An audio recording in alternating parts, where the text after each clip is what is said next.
Feia anys que a Anglaterra hi regnava la pau. El rei d'aquella rica illa, en poc que els seus cavallers oblidessin l'art d'utilitzar les armes, va convocar tornejos a Londres, aprofitant que ell es casava. La notícia va recórrer per regnes cristians. Tirant, en assabentar-se'n, es va formar de la mà d'un ermità a través de l'arbre de batalles.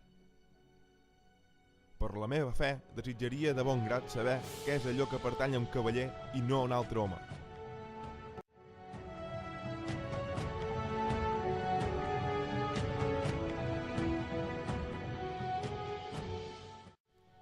Vestit de gala, Tirant s'hi va presentar. Després dels tornejos es va veure com ell, Tirant lo Blanc, era el millor cavaller dels regnes i va ser adobat cavaller pel propi rei d'Anglaterra.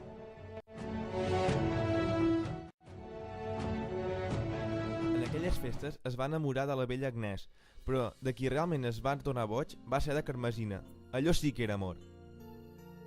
Jo, Carmesina, us lliuro el meu cos a vos, Tirant lo Blanc, i us prenc per marit. I jo, Tirant, em lliuro a vos, Carmesina, com a espòs fidel. Però Tirant no només va tenir lluites amb l'amor. Com a millor cavaller dels regnes cristians, va participar en nombroses guerres per terra i per mar.